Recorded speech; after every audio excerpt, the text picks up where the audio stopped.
So transport in Europe is increasing its contribution to greenhouse gas emissions. While other sectors are reducing emissions, transport emissions remain above 1990 levels, and road cars account for 70% of the volume. In today's special episode of the Trends in Sustainability podcast, we will talk about how switching to electric propulsion can have much wider benefits than just reducing emissions. I am David Mařík, and I will be asking Hans Schep today, who is head of Ford Pro, Ford's European division. Good afternoon, Mr. Schep. Great to meet you. At the beginning, I would like to remark that we are inside e-transit, and all the equipment here is charged or powered by battery of the car, so it's really something special. And here's my first question. Ford has been number one in the European light commercial vehicle market for 10 years running. Why was Ford Pro created, and what is its mission? Yeah, thank you, David, for the question. So the division Ford Pro was created exactly for the reason that it is such a different customer group if you compare it to retail passenger vehicle customers. Commercial customers are a totally different group, and you know we need to. We said we need to be sure that we connect with these customers in the way that they need their businesses to grow. So we're not, we're looking at what can we do to make our customers' business thrive. And that is a totally different approach from the retail customers. That's why we've got a dedicated organization focused on that group of customers. You currently offer a complete portfolio of light commercial vehicles in electric versions. Why did you bet on electric mobility, which has so far been rather difficult to establish on the European market? Yeah, of course, these are decisions that we make a long time ahead of, the market actually evolving, right? So one thing is clear, we all want the same thing. We want to move to a carbon neutral future. We thought about, what is the most probable technical solution to get there? And we're convinced that battery electric is the most, let's say, approachable and affordable way of getting to a carbon neutral future for our customers. So that's why we doubled down on that solution. That's, by the way, not to say that we're not looking at other solutions as well, like hydrogen, for instance, for heavy duty applications. But our big bet is battery electric, and that's why all of our vehicles now have a battery electric version or a plug-in hybrid version, because we believe that that's a very interesting kind of intermediary technology that will be very relevant for business customers as well.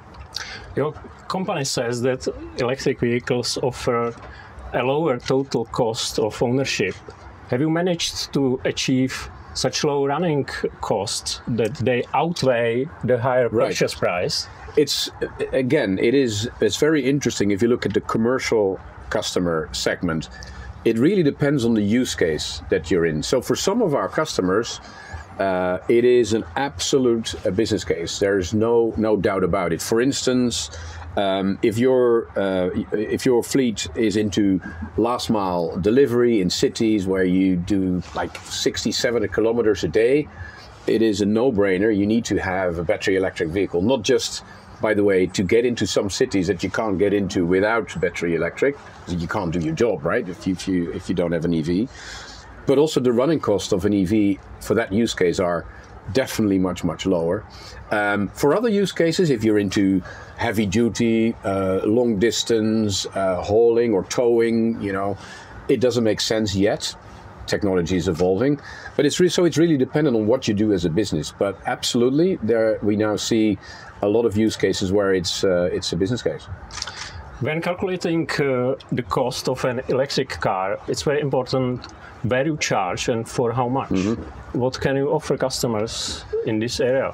Yeah, no, you're absolutely right. So if you're running a fleet, it's all about, as you say, cost of ownership. And if you charge at the right moment and at the right charging level, in an electric solution, it depends a little bit on the country, but typically is much cheaper than fuel. If you charge the wrong moment, it can actually be more expensive than fuel. So you need to be quite specific. So that's why we offer charging solutions. So software that determines what the right time is for your business to get energy into your vehicles. So overnight or at downtimes that you don't need the vehicle. Also don't use fast charging too much, but AC charging is typically cheaper. So we offer charging solutions for company depots, but also for home charging solutions. If drivers take their vehicles home, we've got then software that integrate, all of those solutions. So there's one, electricity bill, and the home charging gets reimbursed and all those kind of things. All of that is an integrated platform that we offer from Ford Pro. From your perspective, does Europe already provide a sufficient public charging network, or do we need to add to it? Let me put it this way. First of all, there is a disconnect between how legislation is made, on the supplier side. There's one CO2 emission target, for instance, for the entire EU.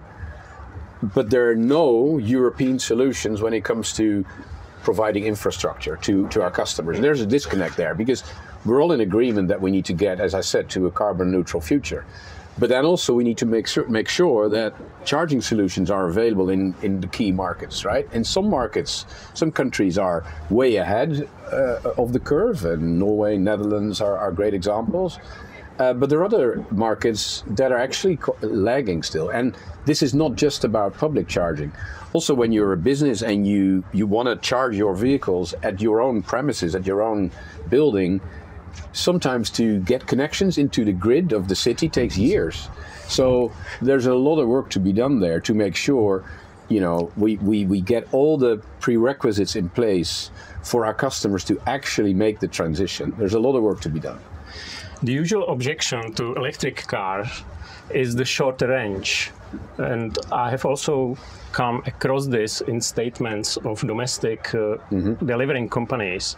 How are your cars doing today? Again, very interesting how a commercial customer is different versus a retail customer. So for a retail customer, it's all about how far can I go, right? Yeah. And how close is that to to my internal combustion engine vehicle that I used to have. For a commercial customer, it is all about can the vehicle actually deliver the job it needs to do. So the example I just gave about the last mile delivery company is a great example. That there's no doubt about it that use case is 100% suited for EV. So it's all about how much energy does your vehicle dispense doing its job. And we actually engineer our vehicles around use cases more and more. So for instance, there are actually customers that say, well, the battery that's in that vehicle is actually too large. I don't need all that charge, and actually it makes the battery heavy, so I can take less with me in the van. So for those customers, we've got smaller batteries that suit their use case, so they can actually take more with them and don't have a battery that's larger than it needs to be. The other thing which is important is how fast can you charge, right? So if you actually have smaller batteries that charge faster, may be very suitable for specific use cases. So very different from the retail customer, and we're engineering to the use cases to make sure it fits their business. Less maintenance speaks in favor of electric cars, and you are developing a proactive approach where real-time data collection from the vehicle allows you to prevent breakdowns. Yeah. How does it work in practice? Yeah, this is something that we're very proud of, and it's very much needed. The number one pain point from any fleet customer is downtime. If your vehicle stops operating, your business stops. Now, obviously for large companies this is really important, but even for smaller companies it's more important, because if you've got two vans and one breaks down, half of your revenue base is gone. Right? So downtime is a huge issue. And no one's actually really talking about it. So what we've done 4 years ago, we've built a a connected uptime system. We call it Ford Live with 2 I's. And Ford Live connects the vehicle data to our transit center network, 800 transit centers in Europe, and to the customer. So we can always see what's going on with your vehicle. All our vehicles have standard modems. So when a vehicle needs service, first of all, we make sure it goes through its servicing cycle as quickly as we can, because we can see what's needed, what parts are needed, which mechanics are needed. We can even send mobile service vans to your business, so you don't have to come to us. But even more important, we can see what's going on with your vehicle, so we can prevent any issues coming up. So we can predict what is needed by when, and again with mobile service or through our transit center network, we can get work done so your vehicle doesn't break down. And we can also do that, for instance, when you're on a job with your customer, we can come around and service your vehicle then, so there's 0 downtime. And that is the big game changer that Ford Pro is bringing. And is this service connected just to electric vehicles? No, or all of no, them? it's all our vehicles, so electric or ICE. We can even do it with other brands as well. The pro in your company is not professionals but productivity. Yeah. So what else can you do to improve it, to increase it, instead of or besides of reducing costs or keeping vehicles running smoothly? Yeah, no, David, you're absolutely right. So pro stands for productivity, and as I said when we started our conversation, our purpose is to make our customers' business thrive. So the more successful they are, the better it is for us, right? And so productivity obviously starts with the vehicle, but it's not just the vehicle, it's also how can we make sure it's 100% tailored to what you need to do. So about 50% of our vehicles get some kind of a vehicle conversion, like an ambulance or a camper. That's more of a retail solution, but anyway. So we work together with about 200 conversion partners around Europe to make sure that, first of all, your vehicle is 100% suited for what you need to do. Mm-hmm. We talked about electrification, but also the switch to electrification. What works for you? What is productive for you? So we can do a scan of your fleet and look at how much energy each vehicle uses, in order to have the right transition to carbon neutrality. But we then also have software solutions like telematics, etc., charging solutions, everything geared to make sure that you run your fleet in the most optimum way. And we can actually even go further. If your business is quite small and you don't have a fleet manager, we can be your fleet manager. So we can, on behalf of your business, track your vehicle data and make sure we run your fleet as efficiently as we can. You are building a really complex ecosystem. eSwitch Assist is part of it. Yeah. What does this service offer to customers? Yeah, that's actually linked to what I just said. So, changing to electric vehicles is a big deal. It's a huge investment, and it needs to make sense. As I said before, it's not just something you do for fun, right? We got two groups of companies. One group that says, look, that's my strategy. I'm going to go to a full electric fleet over a time frame of X years, typically large fleets. But the smaller ones are just looking at when does it make a business case. So we can scan your fleet, look at how much energy they used, as I just said, with this tool, eSwitch Assist. And with that, we can determine exactly how you can transition your fleet. So that vehicle can go electric now, that use case probably plug-in hybrid, that one, stick to diesel for now and switch over in 5 years' time. And with that, we can help our customers to make a profile of how to convert their fleet, and also, add financing tools to that so that we make it all affordable to do that. How is your Ford Pro division doing overall? Is customer response meeting your expectations? Yeah, well, as you can imagine, when you're the market leader, a lot of people are looking at us. So the investor community is really interested to see how we're doing. Ford Pro has had really strong financial results globally. We obviously have a competition looking at us as well, and that's okay. We think competition is a healthy thing. But our customers love our story as well. And the important thing is not just a story.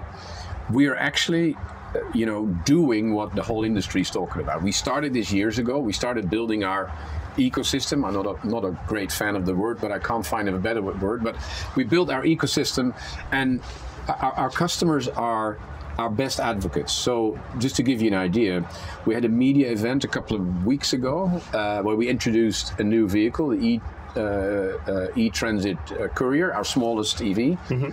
And we didn't run the event, but we had our customers, one from the UK, one from Germany, and so from all over Europe. We had our customers talking to media about how they use our vehicles, but more importantly, how they use the ecosystem around it, so the software and our mobile service, and how it makes a difference in the bottom line of their business. And if you look back at the stories of that event, great stories about the vehicle, but the key comment that I got back from everybody was how fantastic it is that our customers are actually telling our story.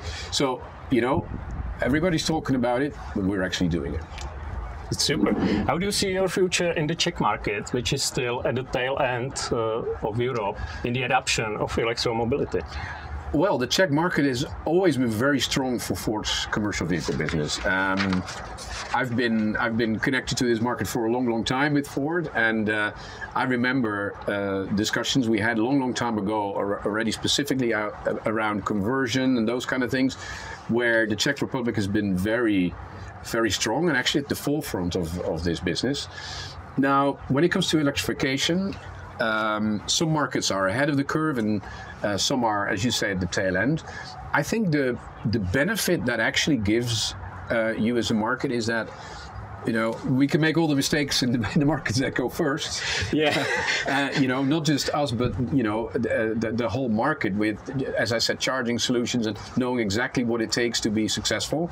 So the moment the markets that are coming later also ramp up, it can go much faster, and we know exactly what it takes. Also with the legislators in the country to make sure that it's going to be a success, because you're part of the EU here, and that means in 10 years' time everything needs to be 100% electric, and 10 years' time is just 2 ownership cycles away. So that's around the corner. Mm-hmm. We will get to it.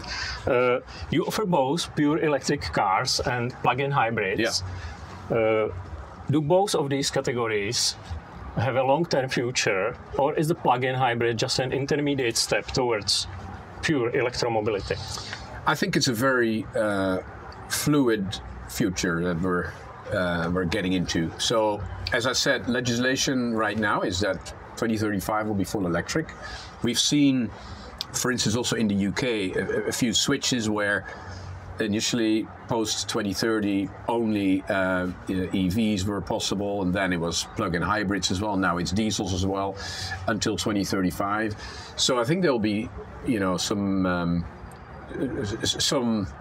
dynamic discussions around this.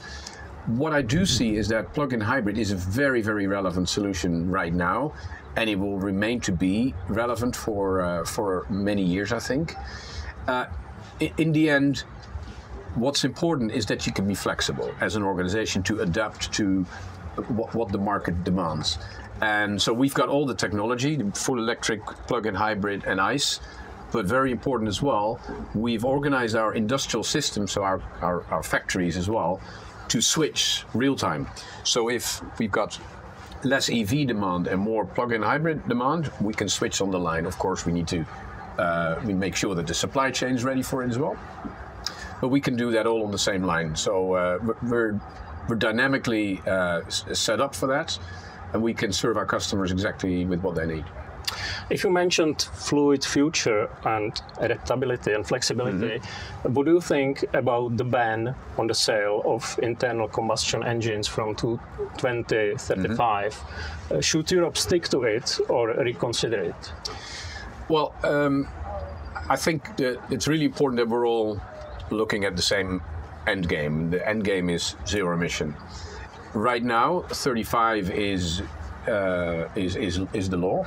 If you look at the adoption rate on commercial vehicles, passenger vehicles as well, but more so commercial vehicles, Businesses are hesitant for the reasons we talked about. Infrastructure is still an issue. They need to test these vehicles out if it works with their own fleets. What we see is that the ramp-up curve has been slower than we expected.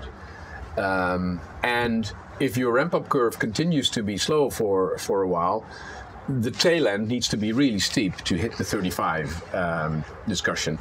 For me personally, I think it is the most important thing now that we make sure that the markets have the right incentives to help customers, to help fleet customers make this switch.